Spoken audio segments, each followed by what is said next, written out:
Welcome to Admission Straight Talk, the podcast dedicated to graduate admissions and helping you approach the application process thoughtfully and successfully.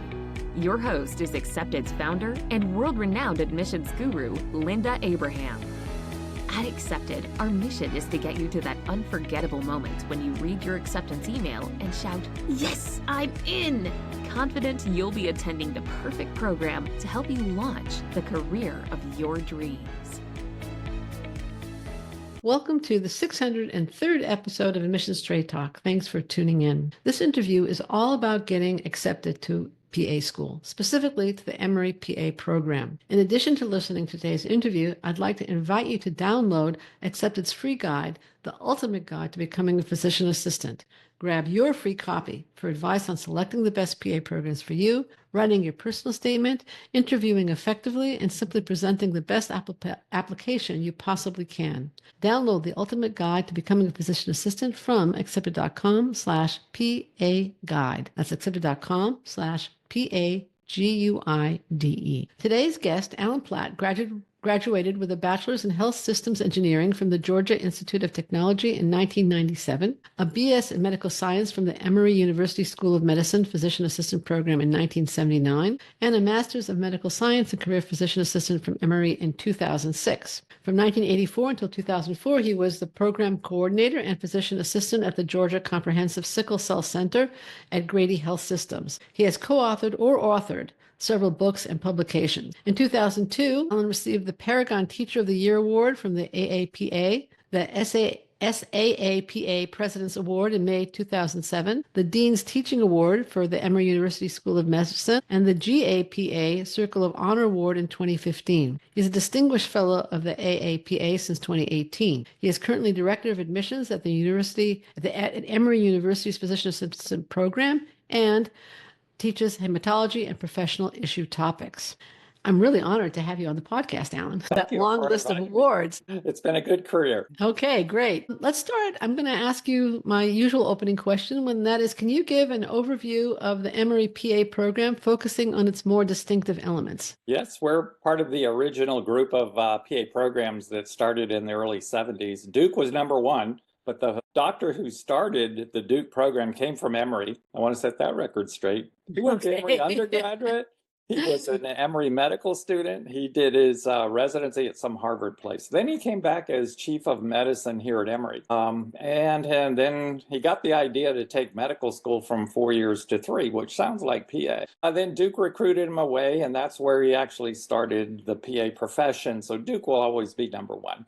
But just know, yes, the founder came from Emory. Okay, so I'll remember that. So really, we've been around a while. We have an integrated healthcare system that our students can learn in that is fabulous. We've been doing this a while, so we're stable. We're ART PA certified. And even when COVID hit, we could go to Zoom in a day, and all our students graduated on time. So we have a lot of horsepower to get our students to the finish line. So I think that makes Emory fairly unique. We also have dissecting anatomy, which a lot of programs don't. Our students get a body and they dissect it, which takes a lot of time. It's pretty intense. We have a integrated POCUS program, which is ultrasound training, which is the next big thing in technology. And I think program just getting started with that. We've been doing it now for about 4 or 5 years. So those are the things that I think keep us unique. We've got a great healthcare system here in Atlanta and across the Southeast, and we don't have much snow. We just had a little bit. So, well, I'm in Los Angeles. We don't even have rain.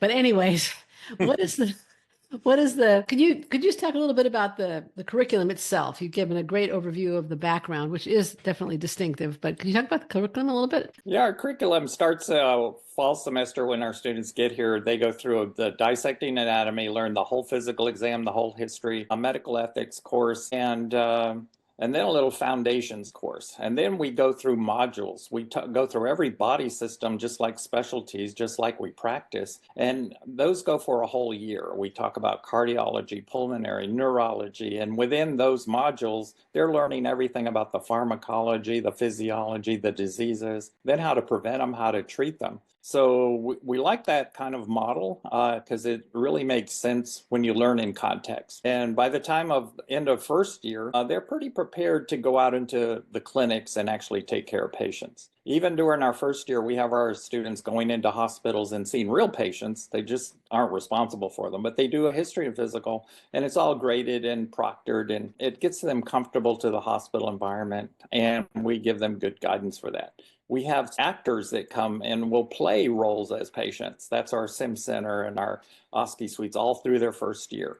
So we do a lot of simulation. We like to do things where nobody gets hurt, and our students feel comfortable when they get out into the clinics and actually are taking care of patients. The clinical year is totally different. Again, it's all rotating through all the different clinics and hospitals here in Atlanta through the Emory healthcare system. And we have ties all over the Southeast, all over the US also, so where students can rotate. All right, great.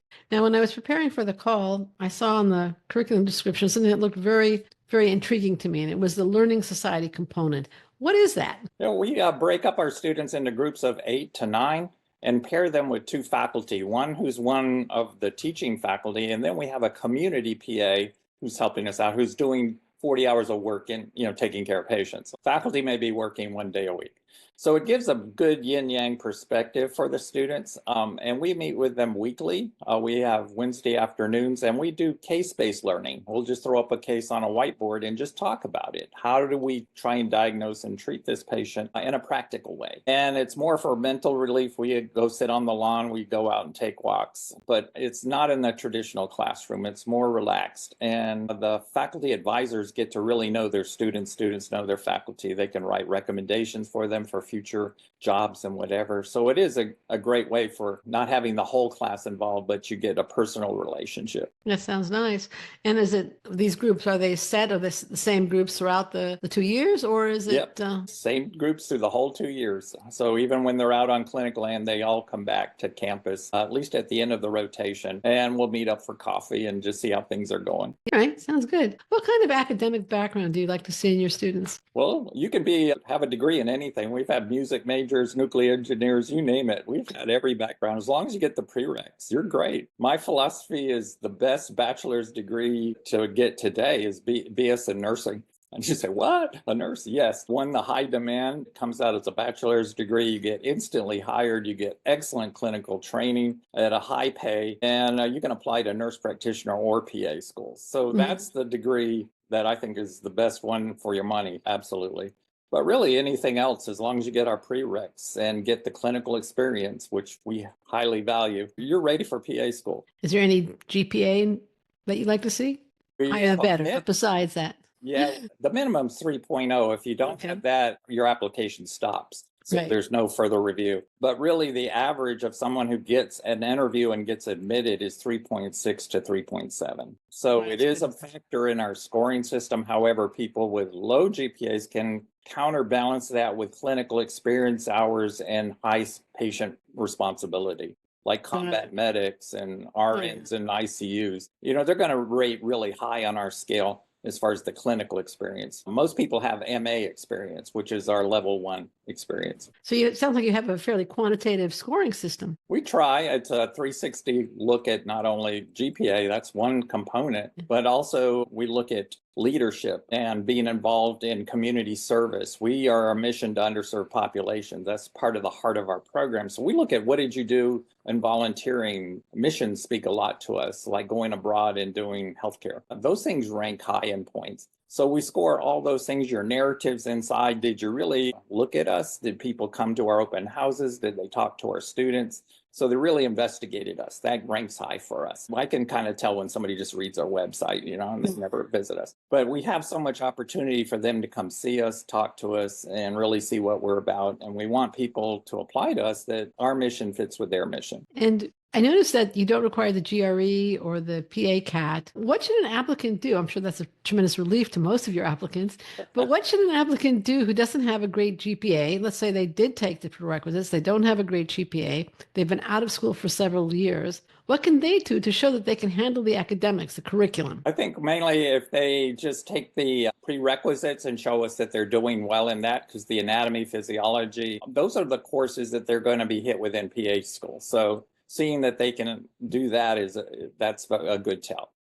Would we take a few of those if they haven't taken them? Exactly. And their clinical experience, like I say, would trump GPA. So knowing they've been in years taking care of patients at a high level, that really helps their score. So we have athletic trainers and combat medics, like I say, and paramedics who've been in the job 5-6 years who may not have had a stellar, 3.2, 3.1, but I would say the clinical hours and what they did would help their whole score and raise them up to levels where we want. Okay, great advice. Does the Emory PA program value shadowing? Shadowing's okay. I recommend people do it because then they meet PAs and nurse practitioners, doctors, talk to them all and decide this is the path for them. But we don't count those hours at all. We count hands-on clinical take care of patient hours. So I know some schools only require shadowing, but we require really taking care of patients because that's what we found the most valuable. Shadowing, again, it's valuable to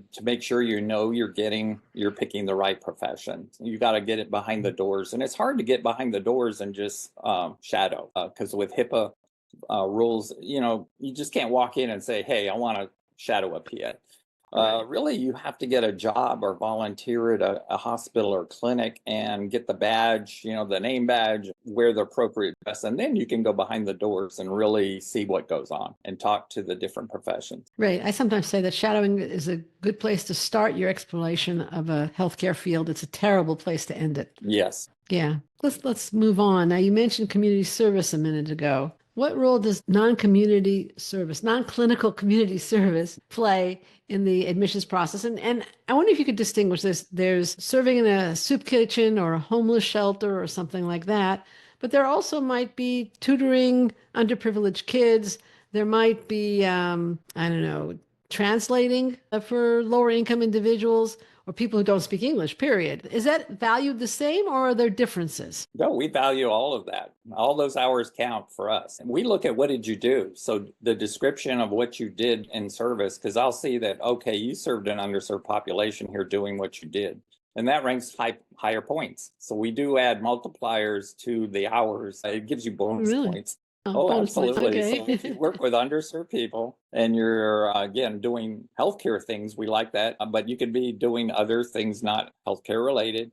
And are you working out of your comfort zone? We like to see people who will step out and maybe do work at a homeless shelter or, just step out of their comfort zone. So those are kind of the things we look for and we'll actually add bonus points to the hours that you accumulate. So all hours count. And most of our students have over 700, 800 hours of community service. So that's a lot, but that's what we do. Our program has a farm worker project and a Good Samaritan clinic. We give back to the community as students. Beautiful. That's great. Now, the Emory PA website lays out pretty clearly the minimum amount of clinical experience. I think it was 2,000 hours? 2,000 hours. 2,000 a year of work. Year of full-time work. That's right. That you'd like to see, and also what constitutes clinical experience. Very clear. Can you provide suggestions on effectively portraying that experience in the CASPA or in the supplemental application? Yeah, you really want to put a description of what did you do in your job.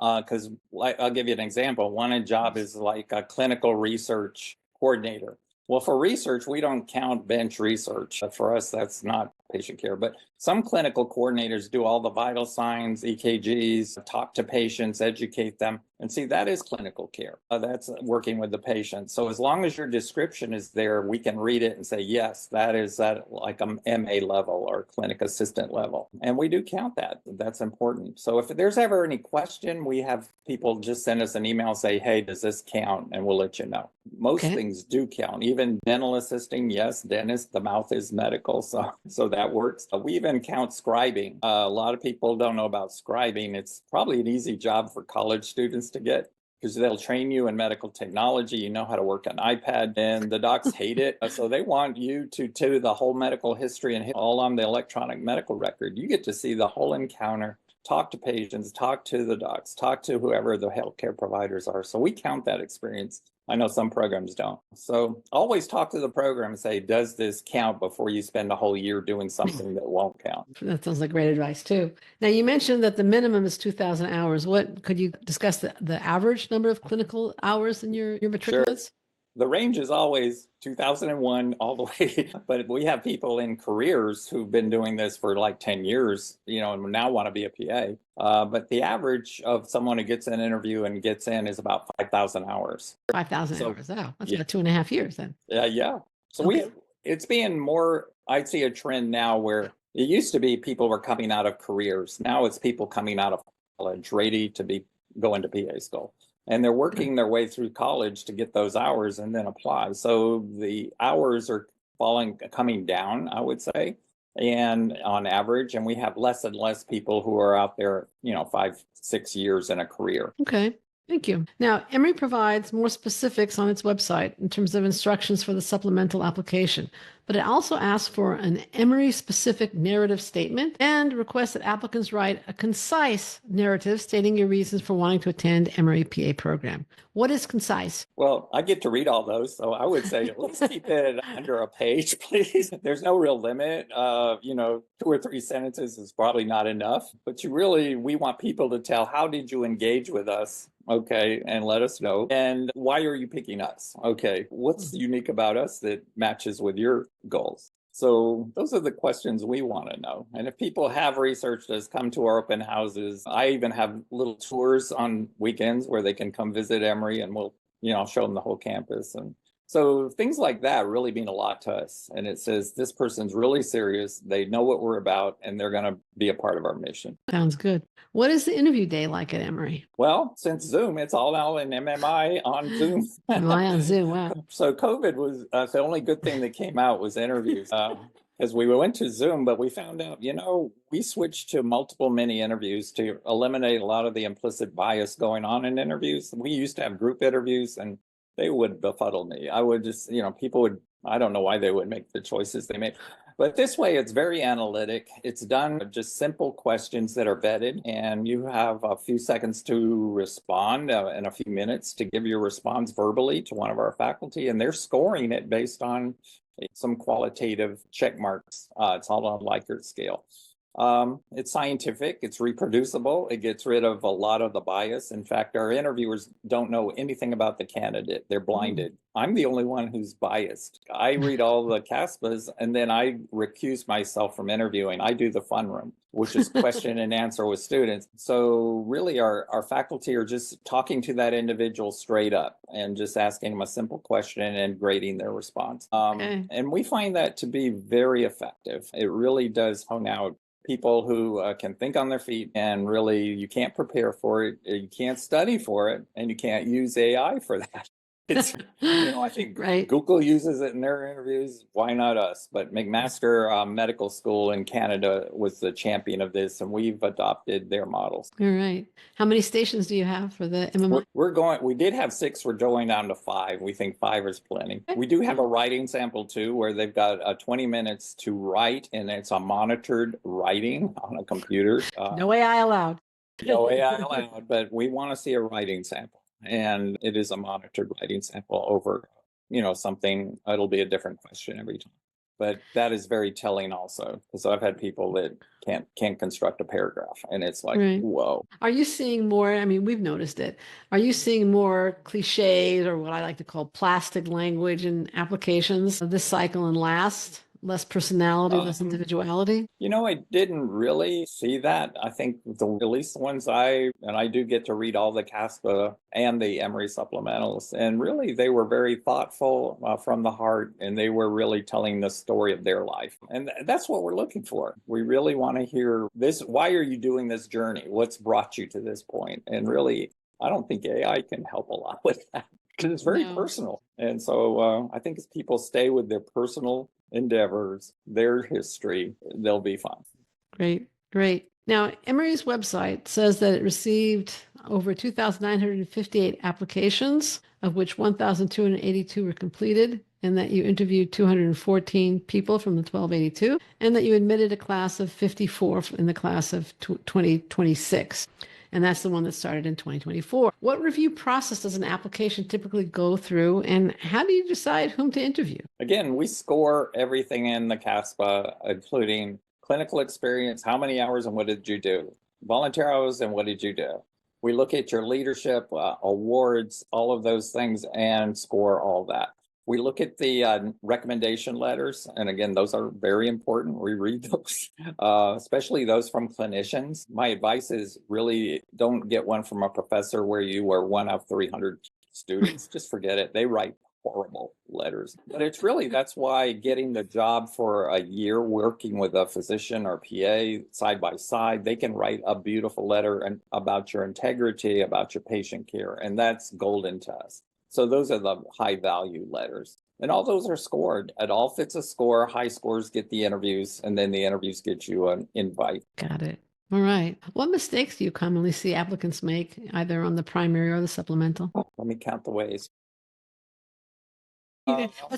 Yeah, well, it's reading those supplementals where they'll say, I really wanted to come to, and they'll name another Duke. PA program. Yeah, the Duke in the Emory narrative, like you cut and pasted. Or, I could tell it was stuff they regurgitated off the website and they didn't really check us out. So those are the mistakes. Really do it by doing your investigation. Speak from your heart. Don't try and make up stuff we want to hear. So I think we have a pretty good way of sniffing those out. Yeah. Yeah. I know sometimes it's, I want to go to this particular place because the outstanding faculty, the fantastic program, and, excellent employment opportunities. Well, that doesn't tell you anything. So, how do you view letters of intent or update letters from waitlisted applicants, or even applicants early in the process who haven't heard from you, rather, and maybe they're getting a little jittery? Right. We try and reach out and tell you where they are in the process. And really, even at the interview, I sit with them. We call it the fun room. They meet with me, and I have current students with me in the Zoom room just to answer questions. But the final thing I tell them is, look, it'll be radio silent till usually we get the notices out in fall, and I'll tell them which month we think we'll get it out. And then you'll know, and it'll be by email. It'll all go out in one day, and you'll know either you got an invite and here's your instructions, or you'll be on the wait list. Now, what we do is tell you what your rank is on the wait list. Like you're number 1, you're number 2, you're number 3. You'll tell them you're number X out of Y? Exactly. And it's really to let them be informed and make informed decisions. And I tell them straight up, if you get an offer from another program and you're on our wait list, take the offer. Just be a PA. We need more PAs. Don't wait on Emory and don't wait on us. But we will go down that wait list as people turn us down and go to other schools. And we know people are going to not take us.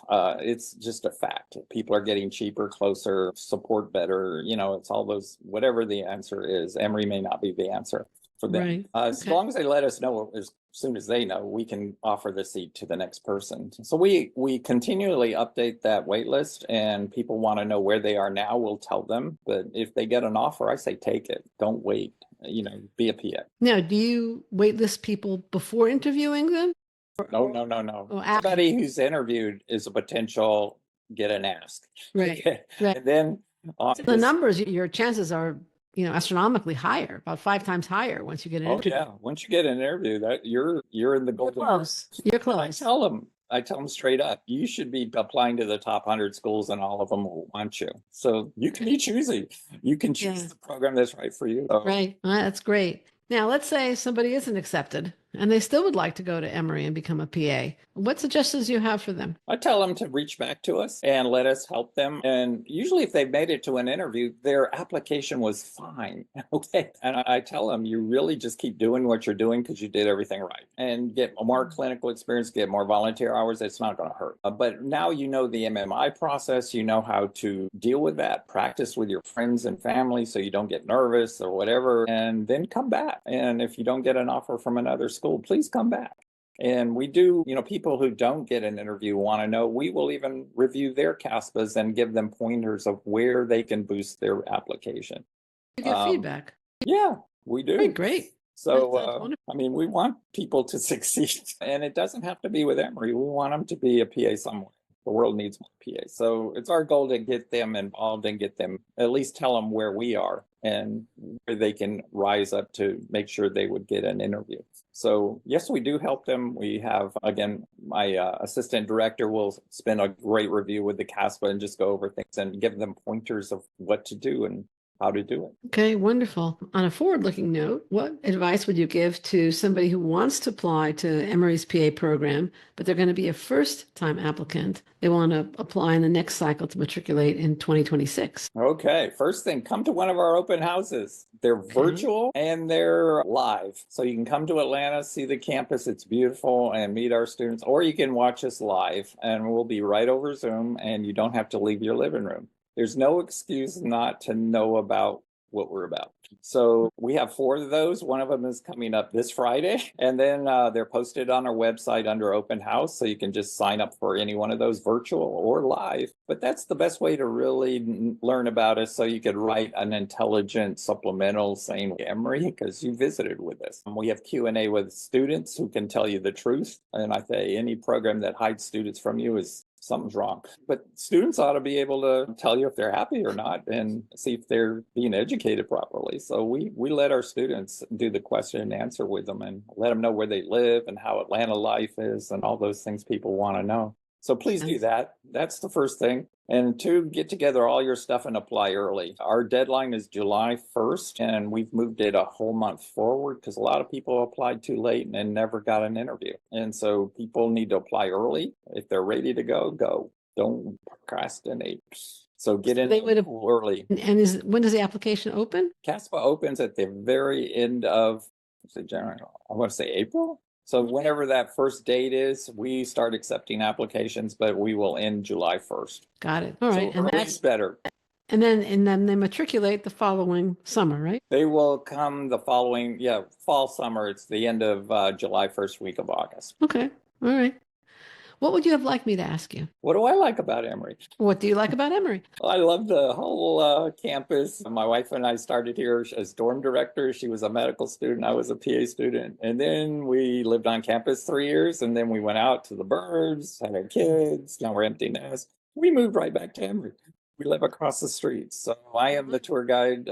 We love walking the campus. We love the area.